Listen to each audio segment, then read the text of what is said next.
નમસ્કાર વિદ્યાર્થી મિત્રો, મારી યુટ્યુબ ચેનલ સંજય પટેલમાં આપ સૌનું હાર્દિક સ્વાગત છે.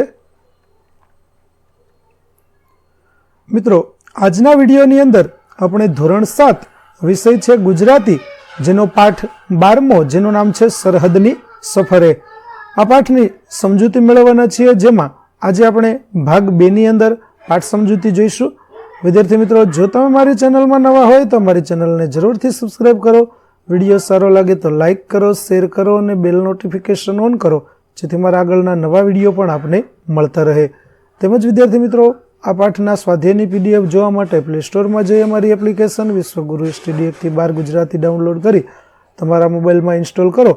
જે તમે શરૂ કરશો તો તમને આ પ્રકારે જોવા મળશે, જેમાં બધા ધોરણની અંદર ધોરણ બતાવશે, ધોરણ પસંદ કરશો એટલે વિષય બતાવશે, વિષય પસંદ કરશો એટલે પાઠ બતાવશે. જેમાં વિડીયો ઉપર ક્લિક કરશો તો તમને વિડીયો જોવા મળશે અને PDF ઉપર ક્લિક કરશો તો તમને PDF જોવા મળશે. તો આશા રાખું અમારી એપ્લિકેશન આપ સૌને ગમશે. જરૂરથી ડાઉનલોડ કરજો, જે એકદમ ફ્રી છે. કોઈ પણ પ્રકારના ચાર્જ વગર તમે વિડીયો અને PDF જોઈ શકશો. તો ચાલો મિત્રો, હવે આપણે શરૂ કરીએ પાઠ 12મો, સરહદની સફરે, ભાગ 2.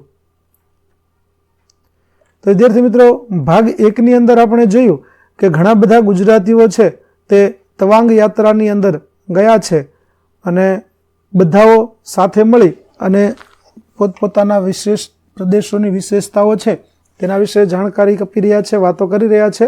અને છેલ્લે જયદીપભાઈ છે તે કહે છે કે હવે આ બધી વાતો તો આપણે કરી, પરંતુ હવે આવનારી યાત્રામાં કાલના દિવસમાં શું થવાનું છે તેના વિશે કોઈક વાત કરો.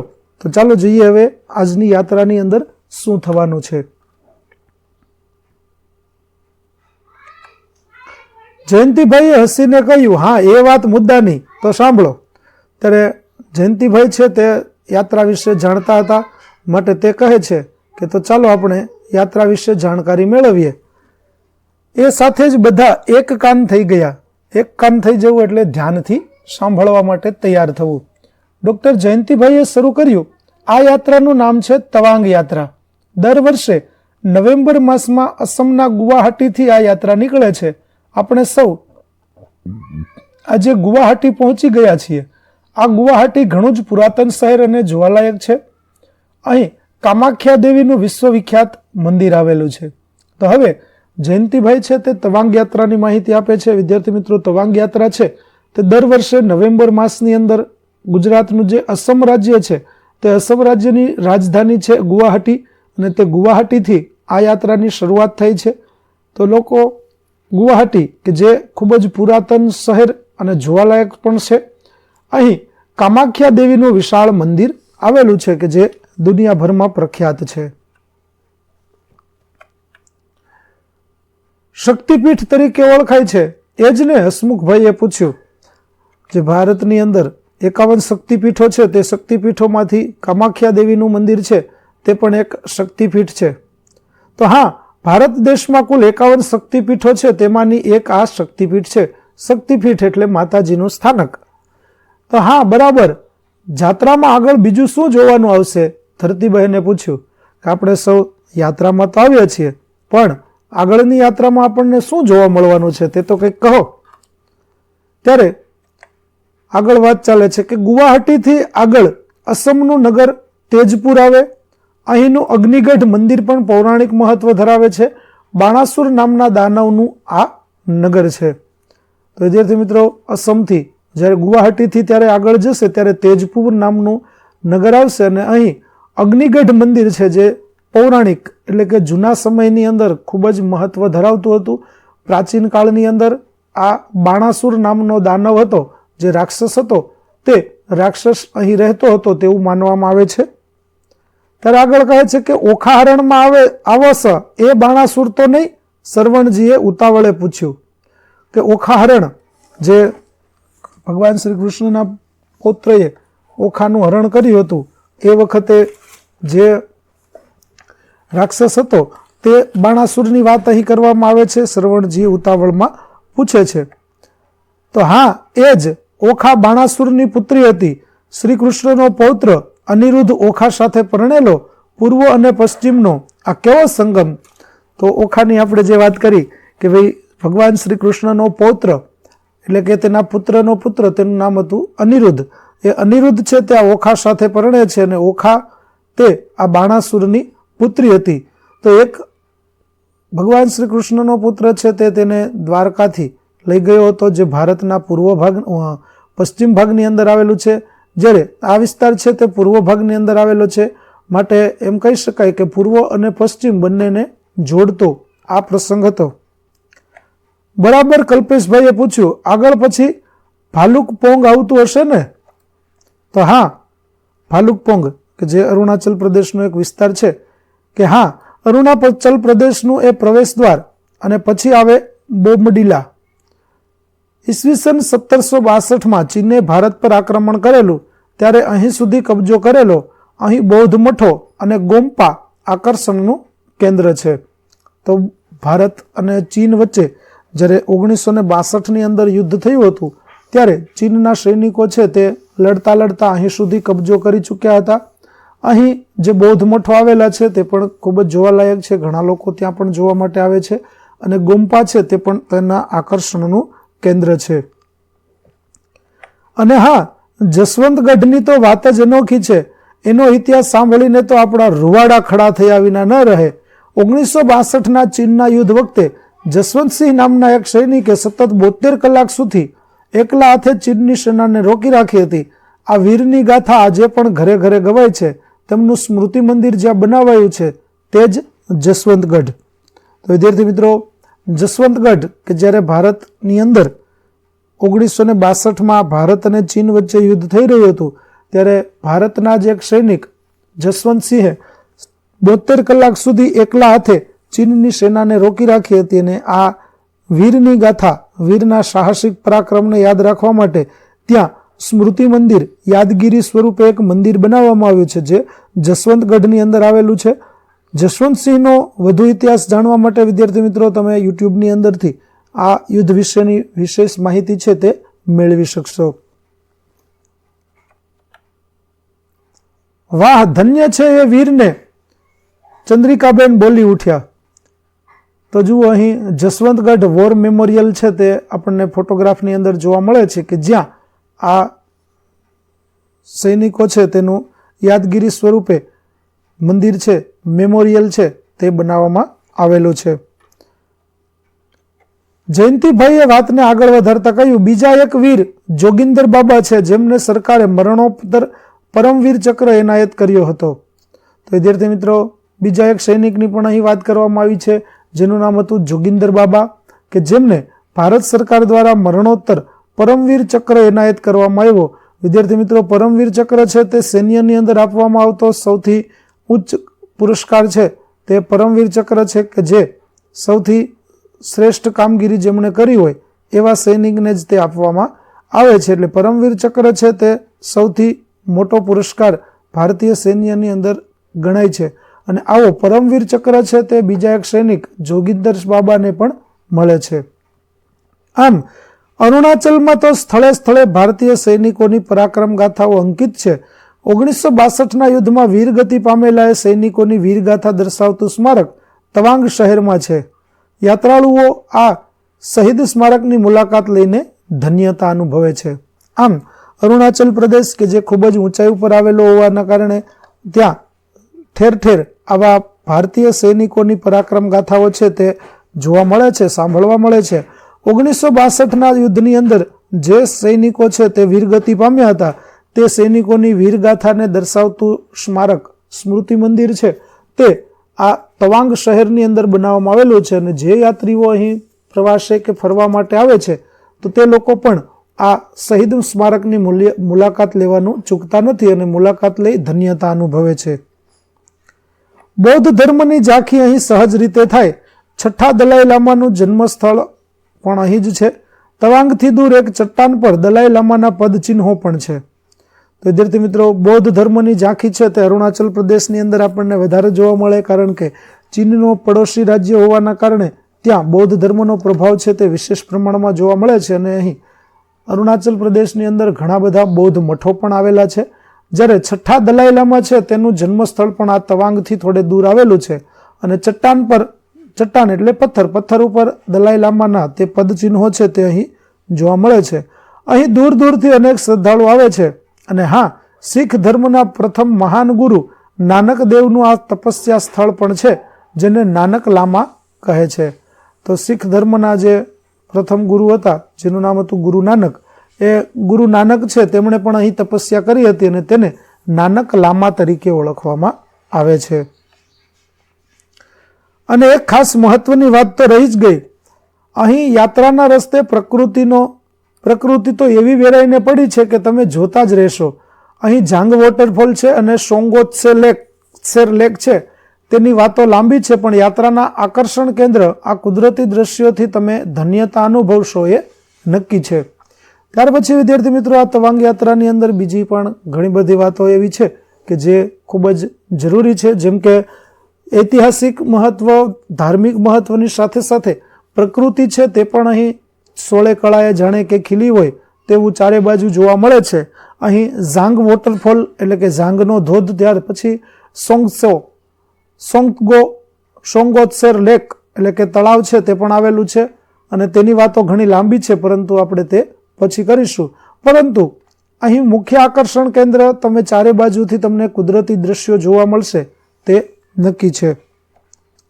આનો મતલબ તો એ જ કે તવાંગ યાત્રા રાષ્ટ્રીય, ધાર્મિક અને પ્રાકૃતિક એમ ત્રણેય દ્રષ્ટિએ અદકેરું મહત્વ ધરાવે છે, ખરું ને? બાબુભાઈ બોલ્યા. ત્યારે બાબુભાઈ કહે છે કે હા, આ તવાંગ યાત્રા છે તે માત્ર રાષ્ટ્રીય નહીં, ધાર્મિક નહીં, પણ પ્રાકૃતિક બાબતોને પણ આવરી લે છે અને તેમાં પણ તે વિશેષ મહત્વ ધરાવે છે.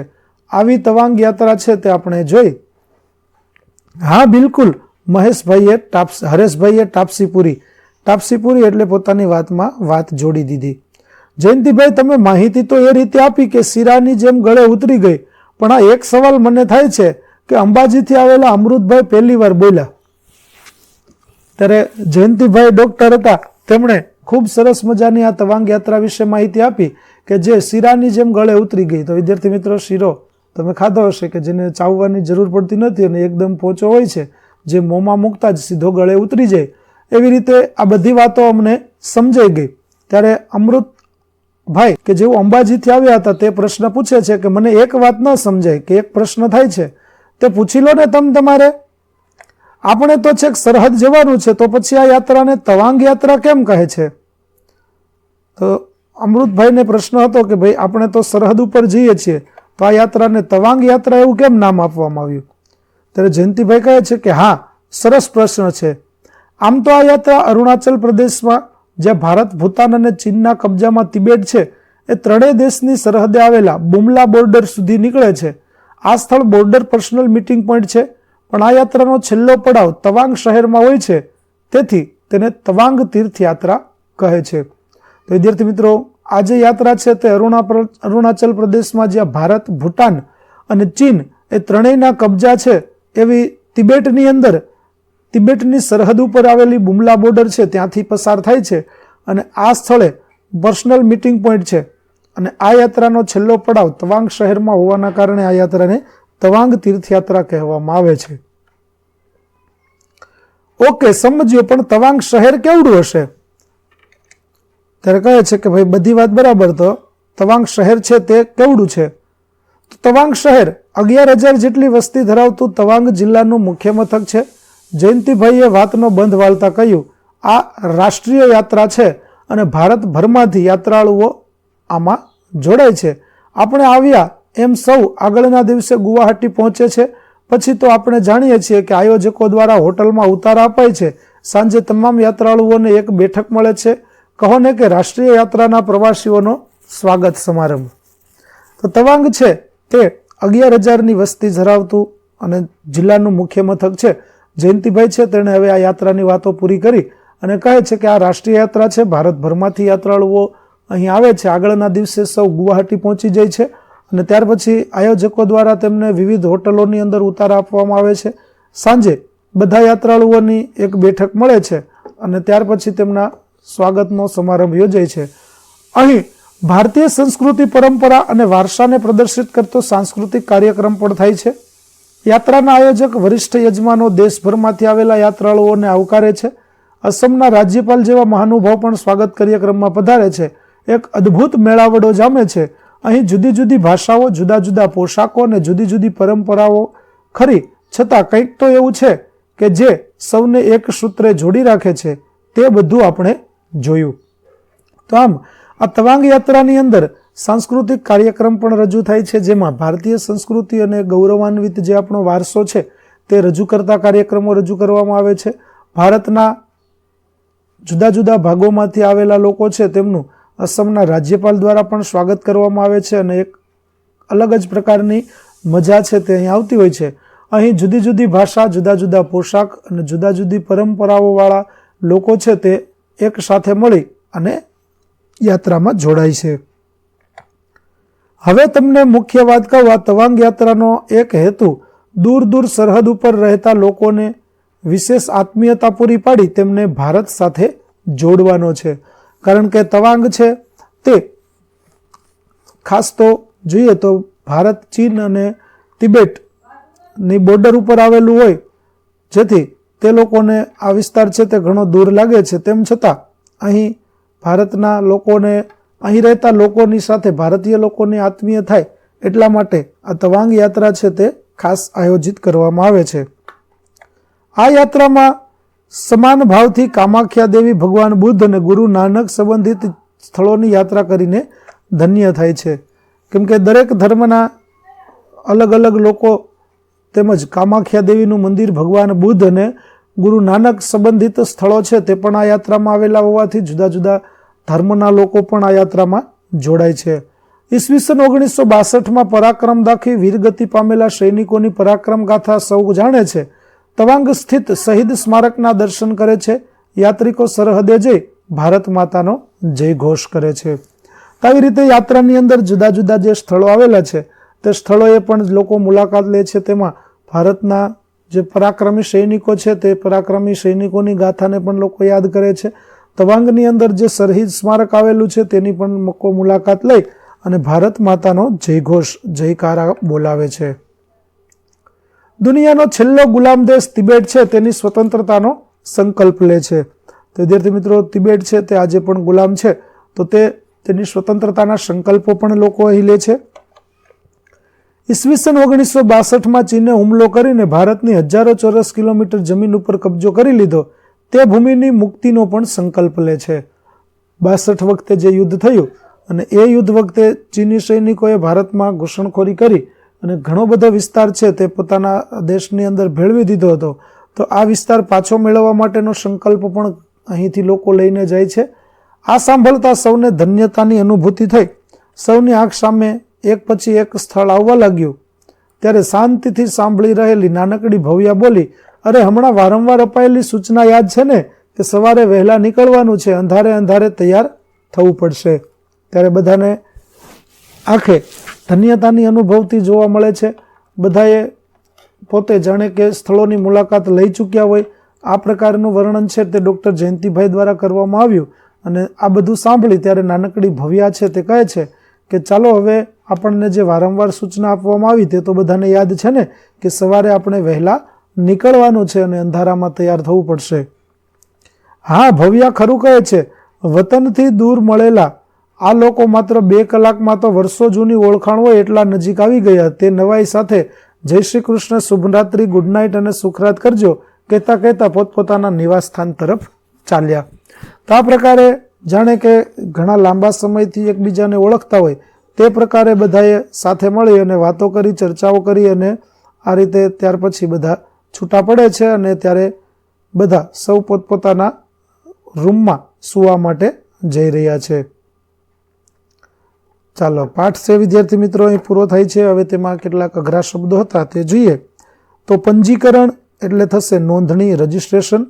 પંચાત એટલે ઉહાપોહ, ભાંજગડ, મુશ્કેલી કે ગૂંચવાડો. સ્વૈચ્છિક એટલે પોતાની ઈચ્છા પ્રમાણેનું મરજિયાત. ગરવું એટલે ગૌરવશાળી, મોટું અને મહાન. અસાંજો એટલે અમારો, આ કચ્છી બોલીનો શબ્દ છે. અનેરી એટલે અનન્ય, અસાધારણ. અને શક્તિપીઠ એટલે દેવીનું સ્થાનક. ત્યાર પછી શબ્દ સમૂહ માટે એક શબ્દ આપેલા છે જેમાં પ્રવેશ માટેનું પ્રવેશદ્વાર જેને પ્રવેશદ્વાર કહેવાય. સાધુનો આશ્રમ જેને મઠ કહેવાય. કોઈની સ્મૃતિમાં બંધાયેલું મંદિર જેને સ્મૃતિ મંદિર કહેવાય. મરણ પછીનું જેને મરણોત્તર કહેવાય, વીરની ગાથા જેને વીરગાથા કહેવાય, પગલાની છાપ જેને પદચિહ્ન કહેવાય, રહેવા માટેનું સ્થાન જેને નિવાસ સ્થાન કહેવાય અને તપસ્યાનું સ્થળ તેને તપસ્યા સ્થળ કહેવામાં આવે. ત્યાર પછી પાઠની અંદર કેટલાક રૂઢિપ્રયોગો હતા, જેમ કે જીવમાં જીવ આવવો તો શાંતિ થવી, ઉચાટ દૂર થવો, રાજીના રેડ થઈ જવું એટલે બહુ જ ખુશ થઈ જવું, તડાકા મારવા એટલે ગપસપ કરવી, ડીંગો મારવી અને ટાપસી પૂરવી એટલે ચાલતી વાતમાં હાજીઓ પૂરવો. તો વિદ્યાર્થી મિત્રો, અહીં આપણો પાઠ 12 નો ભાગ 2 છે તે પૂરો થાય છે. આગળના પાઠનો વિડીયો મેળવવા માટે મારી ચેનલને જરૂરથી સબસ્ક્રાઇબ કરો તેમજ PDF જોવા માટે પ્લે સ્ટોરમાંથી અમારી એપ્લિકેશન વિશ્વગુરુ STD 1 થી 12 ગુજરાતી ડાઉનલોડ કરો, જેમાં આપને ધોરણ 7 તમામ વિષયના સ્વાધ્યાય સોલ્યુશન, સ્વાધ્યાય પોથી સોલ્યુશનના વિડીયો અને PDF મળી રહેશે. એકદમ ફ્રી છે, કોઈપણ પ્રકારના ચાર્જ વગર તમે વિડીયો અને PDF જોઈ શકશો. તો ચાલો મિત્રો, ફરી મળીશું આપણે પાઠ 13 ની અંદર. ત્યાં સુધી આવજો.